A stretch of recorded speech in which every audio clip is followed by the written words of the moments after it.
Hey guys, Matt here. I'm here to show off Race the Sun. It's a kind of a fairly simple I want to call it platformer, but it's more like a runner game. What really attracted me to this game was it's actually very similar to a really old game called I don't actually remember it now, but it was basically a space game that it was like you were flying a spacecraft and then you had to basically sort of just like jump around obstacles and that sort of thing.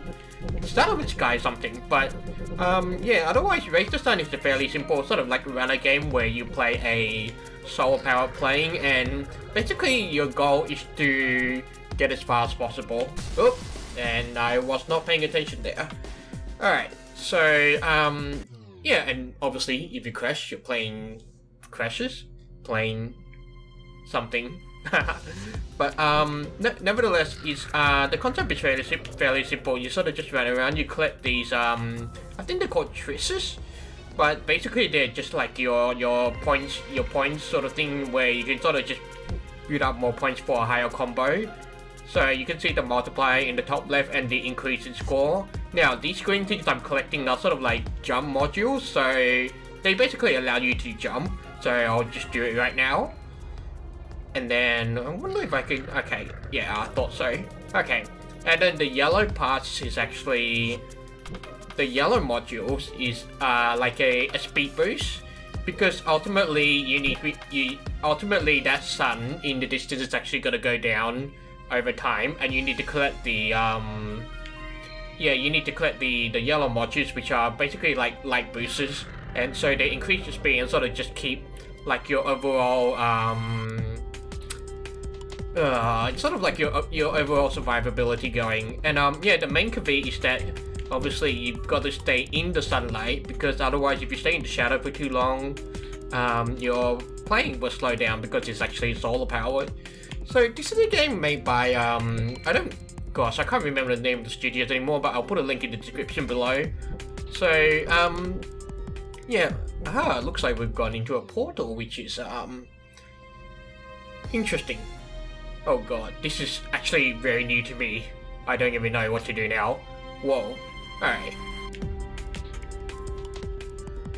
One thing I really like about this game is just sort of its roguelike nature, they changed the course daily, so it's fairly easy to sort of just sit down, and if you want to just play for like 5 minutes, you can just literally launch the game, play for 5 minutes, just pick up the controller and then just move around a bit, and then just overall just enjoy some relaxing musics. A very straightforward game to play, and just for like 5 to 10 minutes at a time. So this is actually the first time I've sort of jumped into a portal, so I'm actually quite confused as to what's going on, and obviously I have to concentrate on what's going on in front of me, but that's it. One of the things I really like about this is the music is very relaxing, and you can just sort of just sit back and enjoy as well. And so if you really like the music, you can definitely purchase the soundtrack along with the game on Steam.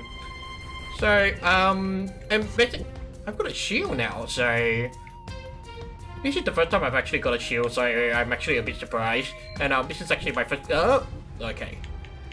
And this is actually my first time playing the game in quite a while, so it's not gonna lie, it's just okay, so you see in the shadow there was a bit of a warning that, oh, okay, so it looks like the shield gives me an extra chance of survival.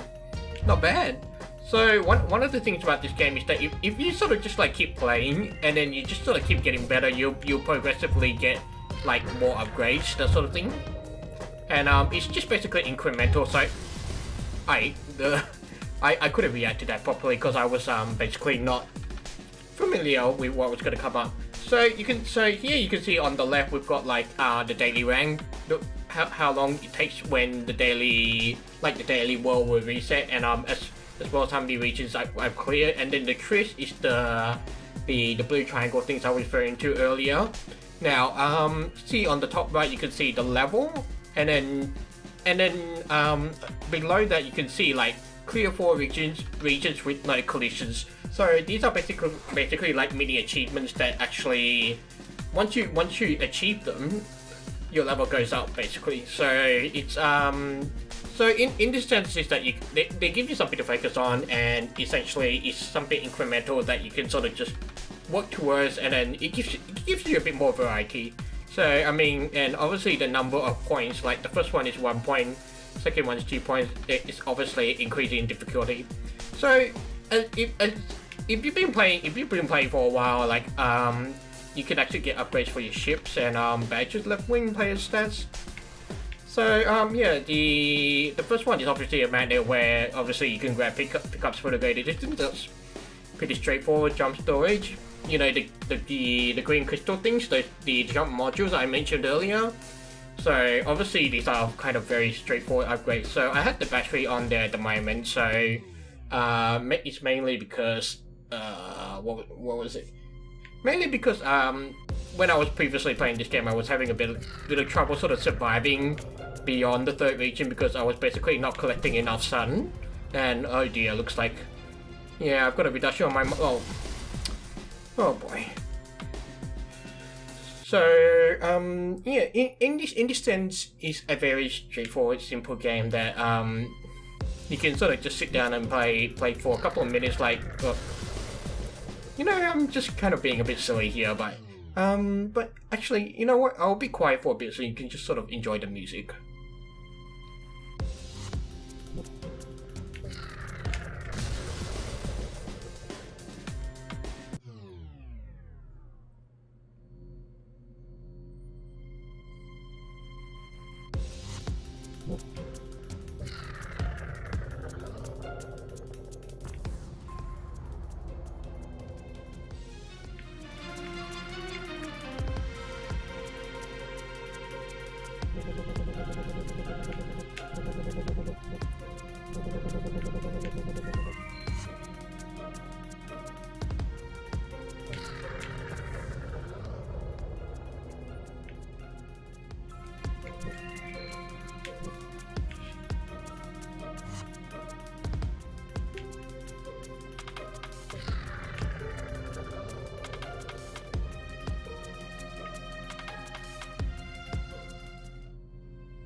Well, yeah, so, oh, looks like I've got an achievement, and now I've got collide with 8 objects. That's kind of pretty straightforward, you can do over a couple of rounds, so let's just change, like, back to the magnet, and, we'll just do another run before I wrap up this video.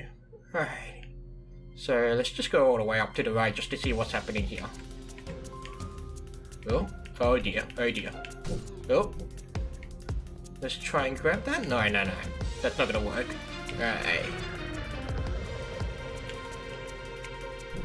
Put that, and whoop. One of the things I've noticed is that sort of usually when they sort of like tweak the daily levels, or at least the daily course, it's still mostly the same in a lot of places. Ooh, I could do a barrel roll. It's still mostly the same in a lot of levels, it's just that you kind of start in a different place, but since I haven't played for a while, this is actually looking noticeably different. So, yeah, there's definitely some variety, and so that you don't really get all that bored, but this is definitely not the kind of game that you sort of want to play, like, for an hour straight, that sort of thing. It's definitely more a game that, at least for me, you can just pick up for 5 minutes and just play whenever you want to, or maybe if you're waiting for, like, 5-10 minutes before dinner is ready on the table, that sort of thing.